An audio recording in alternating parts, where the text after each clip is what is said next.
Solo levelling की episode 4 के साथ हाजिर हूँ। अभी तक जिसने मेरे चैनल को सब्सक्राइब नहीं किया, चैनल को सब्सक्राइब कर दे, वीडियो को लाइक और शेयर कर दे, शुक्रिया।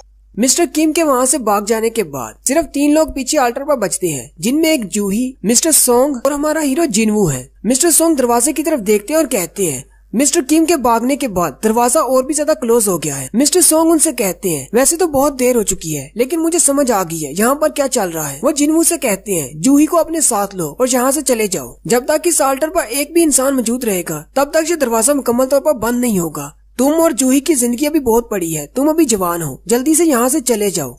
मिस्टर सोंग जूही से कहते हैं जिनवू की मदद करो और दोनों यहाँ से निकल जाओ। लेकिन जूही डर के मारे जमीन पर बैठी होती है और उसकी टांगे बिल्कुल भी काम नहीं कर रही होती, क्योंकि थोड़ी देर पहले उसने अपनी सारी पावर इस्तेमाल कर दी थी जिनवू को हील करने में। जूही मिस्टर सोंग से कहती है लेकिन मेरी टांगे काम नहीं कर रही, मैं चल नहीं पाऊंगी। जूही वहीं पर बैठकर रोना शुरू कर देती है। मिस्टर सोंग जूही से कहते हैं मुझे लगता है शायद तुमने अपनी माना की पावर बहुत ज्यादा इस्तेमाल कर दी, इसी वजह से अब तुम्हारी टांगे काम नहीं कर रही। जिनवू मिस्टर सोंग से कहता है आप जूही को अपने साथ लें और यहाँ से चले जाएं। वैसे भी मेरी एक टांग नहीं है, मैं चल नहीं पाऊंगा। आप जूही को उठा लें और यहाँ से बाहर चले जाएं, मैं यहीं पर रुकता हूँ। जूही चिल्लाकर जिनवू से कहती है नहीं, तुम्हारे बजाय मैं यहाँ पर रुकती हूँ। जिनवू जूही से कहता है मैंने तुमसे वादा किया था कि यहाँ से बाहर जाकर तुम्हें खाना खिलाऊंगा। साथ ही जिनवू अपना मैजिकल कोर उसे देते हुए कहता है तुम जाकर खाना खा लेना, मैं बाद में आकर तुम्हें ज्वाइन करूंगा। अगर मैं जिंदा वापस आ गया तो मैं तुमसे अपना मैजिकल कोर वापस ले लूंगा और खाना भी खाऊंगा। जूही रोना शुरू कर देती है। मिस्टर सोंग उसकी गर्दन में मारते हैं जिससे वो बेहोश हो जाती है और कहते हैं बच्चों वाली बातों का वक्त नहीं, और साथ ही जूही को अपने कंधे पर उठा लेते हैं। जिनवू मिस्टर सोंग से कहता है जूही का ख्याल रखना मेरे लिए। मिस्टर सोंग से कहते हैं हाँ मैं जरूर रखूंगा। फिर जिनवू वहीं पर उदास होकर बैठ जाता है, जबकि मिस्टर सोंग जूही को उठाकर वहाँ से चले जाते हैं।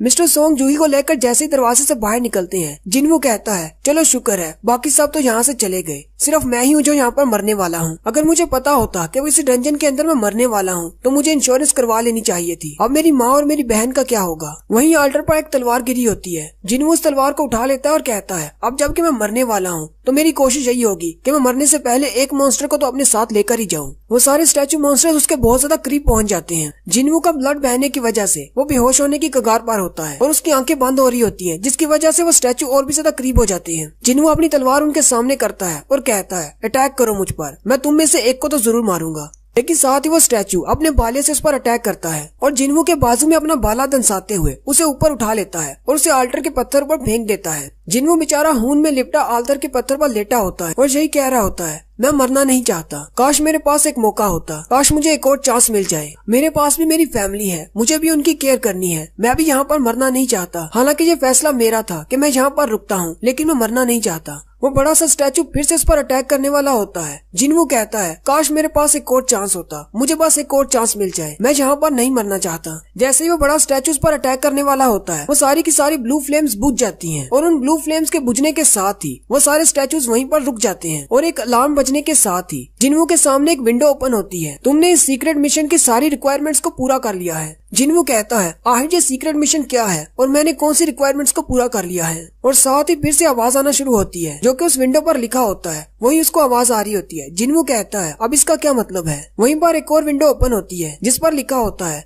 तुमने रिक्वायरमेंट्स पूरी कर ली, अब तुम एक प्लेयर बन सकती हो, क्या तुम एक प्लेयर बनना चाहोगे। तुम्हारे पास ज्यादा वक्त नहीं बचा, अगर तुम एक्सेप्ट नहीं करते तो 0.02 सेकंड्स के अंदर ही तुम मर जाओगे, और अगर तुम एक्सेप्ट करते हो तो तुम एक प्लेयर बन जाओगे। जिनवू कहता है अगर मैं एक्सेप्ट करता हूँ तो मुझे मरना नहीं पड़ेगा, मुझे लगता है शायद यही वो सेकंड चांस है जिसका मुझे इंतजार था। मुझे मरना नहीं है, मुझे एक्सेप्ट है, मैं प्लेयर बनना चाहूंगा। जिनवू जल्दी से एक्सेप्ट कर लेता है। उस विंडो पर लिखा जाता है वेलकम प्लेयर, और साथ ही जिनवू की बॉडी में से रोशनी निकलती है और वो सारे स्टैचू खत्म हो जाते हैं। नेक्स्ट सीन में जैसे ही जिनवू की आंख खुलती है, जिनवू एक हॉस्पिटल के बिस्तर पर बैठा होता है। जिनवू अपने आसपास देखता है और कहता है क्या मैं कोई सपना देख रहा था। उसी वक्त दरवाजा खुलता है और हंटर एसोसिएशन गिल्ड से 2 इंस्पेक्टर आते हैं। जिनवू उन दोनों से पूछता है तुम लोग कौन हो। वो लोग उसे कहते हैं हमें माफ कर देना, हम तुम्हें डराना नहीं चाहते थे, लेकिन हम काफी देर से तुम्हारा इंतजार कर रहे हैं कि कब तुम्हें होश आएगी। हम लोग कोरियन हंटर गिल्ड्स के इंस्पेक्टर हैं। जिनवू उनसे कहता है लेकिन इंस्पेक्टर्स मुझसे मिलने के लिए क्यों आए हैं। वो इंस्पेक्टर्स जिनवू को बताते हैं कि तुम पिछले 3 दिन से बेहोश थे।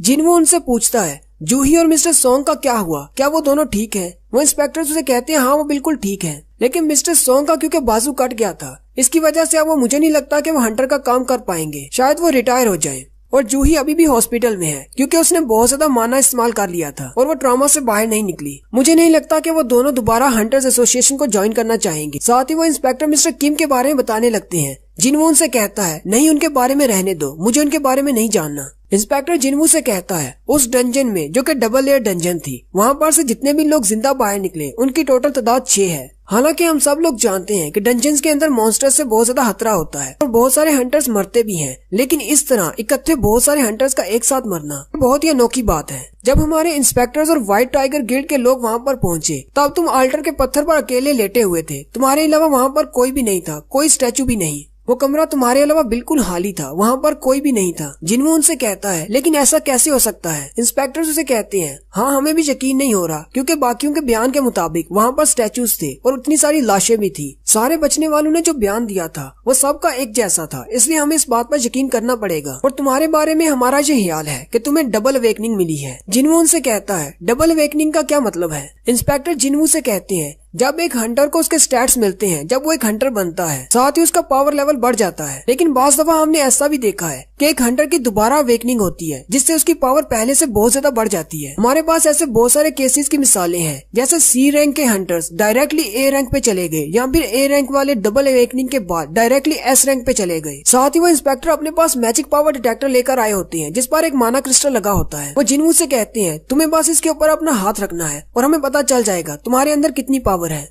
अगर वहाँ पर वाकई में इतने ज्यादा खतरनाक मॉन्स्टर्स थे तो तुम्हारे जैसे नॉर्मल पावर वाले हंटर्स उनको हैंडल नहीं कर सकते थे। उनको हैंडल करने के लिए या तो ए रैंक के हंटर्स की जरूरत थी या फिर एस रैंक के हंटर्स की। इसलिए हम तुम्हारी पावर लेवल को जांचना चाहते हैं। हमें लगता है कि तुम्हारी डबल अवेकनिंग हुई है, तुम पहले से बहुत ज्यादा पावरफुल हो गए हो, जिसकी वजह से तुमने उन सारे स्टैचू मॉन्स्टर्स को मार दिया। जिनवू उस क्रिस्टल पे ऊपर हाथ रखता है। वो इंस्पेक्टर अपने हाथ में उस मीटर को पकड़ लेता है और कहता है देखते हैं इसके पास कितनी पावर है। लेकिन वो रीडिंग देखकर बहुत ज्यादा हैरान हो जाता है और कहता है तुम तो वाकई में एक कचरा हो। हालांकि ई रैंक के हंटर्स के अंदर भी नॉर्मल पावर लेवल 70 होता है और तुम्हारा पावर लेवल तो सिर्फ 10 है। जिनवू इंस्पेक्टर से कहता है क्या हुआ, मुझे भी तो बताएं कितनी पावर है मुझ में। इंस्पेक्टर उसे कहते हैं हमें माफ कर दो, हमें शायद गलतफहमी हो गई थी, हमें लगा शायद तुम्हें कोई डबल अवेकनिंग हुई है। साथ ही वो उसे कुछ बताए बिना वहाँ से बाहर चले जाते हैं। उन दोनों के वहाँ से जाने के बाद जिनवू कहता है इन लोगों को तो पता था कि मैं वीकेस्ट हूँ, फिर आखिर ये लोग मेरा टेस्ट करने के लिए आए ही क्यों? वहीं पर बैठे बैठे जिनवू के सामने एक और विंडो ओपन होती है जिसमें एक मैसेज के बारे में बताया जा रहा होता है कि आपके पास एक अनरीड मैसेज है। जिनवू कहता है क्या उन इंस्पेक्टर्स को ये विंडो नजर नहीं आई? क्या ये सिर्फ मुझे ही नजर आ रही है? उसी वक्त वो कंबल में से अपना पाँव निकालता है और कहता है मेरा तो पाँव भी वापस जुड़ चुका है और मेरी बॉडी पर कोई जख्म भी नहीं है। अब तो मुझे खुद पर भी यकीन नहीं रहा, पता नहीं शायद वो एक सपना था या फिर रियलिटी। क्या मुझे उन इंस्पेक्टर्स को इस विंडो के बारे में बताना चाहिए या फिर अपने बॉडी पार्ट्स के वापस आने के बारे में? साथ ही जिनवू उस विंडो पर टच करता है लेकिन कुछ भी नहीं होता। जिनवू कहता है मुझे तो लगा था शायद ये टच स्क्रीन है। उसी वक्त उसकी बहन भी अंदर आ जाती है और उसे कहती है भाई ये तुम क्या कर रहे हो, कहीं तुम्हारे सर पर कोई चोट तो नहीं लगी?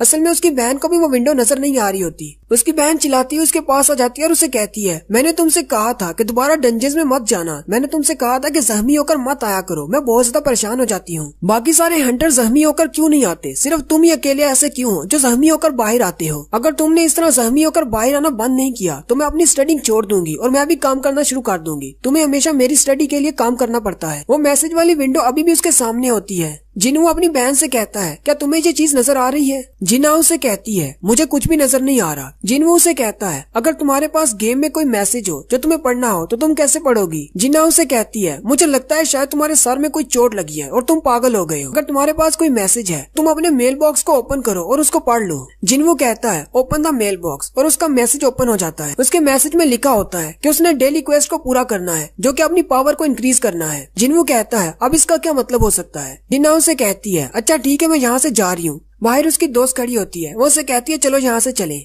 और वो दोनों हॉस्पिटल से चली जाती हैं। जिनवू के पास और भी बहुत सारी विंडोज ओपन होती हैं जिनमें लिखा होता है कि एक प्लेयर के पास ये विंडोज ओपन होती है, ये गाइड के तौर पर हंटर को ग्रो करने में मदद करेंगी, इससे हंटर पावरफुल बन सकता है। साथ ही एक वार्निंग होती है अगर प्लेयर वो सब कुछ नहीं करता जो कि उसे विंडो में बताया जाता है, यानी डेली उसे जो भी मिशन दिया जाता है अगर वो पूरा नहीं करता तो उसे पेनल्टी दी जाएगी, यानी उसे सजा मिलेगी। जिनवू कहता है मुझे तो इसकी जरा भी समझ नहीं आ रही, आखिर यहाँ पर हो क्या रहा है? साथ ही उसे याद आता है कि डंजन के अंदर जब वो बेहोश होने वाला था तब उसके सामने ऐसी एक विंडो ओपन हुई थी, तब उसने एक्सेप्ट किया था कि वो एक प्लेयर बनने वाला है। उसे फिर से एक मैसेज आता है जिसमें लिखा होता है कि तुम्हें अपनी डेली क्वेस्ट को पूरा करना है। तो उसका डेली का पहला मिशन ये होता है कि उसे स्ट्रॉन्ग बनना है, जबकि उसके मिशन की डायरेक्शन भी उसे दी जाती है, जिसमें उसे पुशअप्स करनी होती है, चिन अप्स, पुशअप्स, स्क्वाट्स और 10 किलोमीटर की दौड़ भी लगानी होती है। और नीचे एक घड़ी होती है जहाँ पर टाइमर चल रहा होता है। जिन मुझे देखकर हंसना शुरू कर देता है और कहता है, मुझे लगता है शायद मेरे साथ कोई मजाक हो रहा है, मैं तो पहले से ही हॉस्पिटल में एक पेशेंट की तरह हूँ, मैं ये सब कुछ कैसे कर सकता हूँ। वो वहीं पर बिस्तर पर लेट जाता है और कहता है, मैं थोड़ी देर के लिए सो जाता हूँ, फिर उठकर देखता हूँ क्या करना है। लेकिन उसके मिशन का टाइम चल रहा होता है। जैसे उसके मिशन की टाइम लिमिट खत्म हो जाती है, उसकी घड़ी का रंग सुर्ख हो जाता है, अलार्म बजना शुरू हो जाता है और कहा जाता है कि तुमने अपने मिशन को पूरा नहीं किया, इसलिए अब तुम्हें पनिशमेंट मिलेगी। उसी वक्त जिन्वू का बिस्तर हिलना शुरू हो जाता है। जिन्वू कहता है, आयुष यहाँ पर चल क्या रहा है। वहीं पर बिस्तर पर बैठे बैठे सब कुछ चेंज हो जाता है। वो एक हॉस्पिटल के कमरे की बजाय एक बड़े से रेगिस्तान में बैठा होता है। जिन्वू बहुत ज्यादा हैरान हो जाता है और कहता है, मैं अचानक हॉस्पिटल से एक रेगिस्तान में कैसे आ गया। उसी वक्त उसके पीछे से एक बड़ा सा सेंटीपीड मॉन्स्टर निकलता है और साथ ही उसकी पनिशमेंट की डायरेक्शन भी उसे मैसेज बॉक्स में दिखाई जाती है, जिसमें उसे कहा जाता है कि अब सजा के तौर पर तुम्हें 4 घंटे इसी डेजर्ट के अंदर रहना है और इस सेंटीपीड मॉन्स्टर से बचना है। जिन्वू उस बड़े से मॉन्स्टर की तरफ देखता है और हंसते हुए कहता है, मुझे लगता है मेरे साथ मजाक ही हो रहा है। और यहीं पर हमारी एपिसोड 4 का एंड होता है। एक्सप्लेनेशन अच्छी लगी हो तो कमेंट करके जरूर बताएं। चैनल को सब्सक्राइब कर दें, वीडियो को लाइक और शेयर कर दें। शुक्रिया।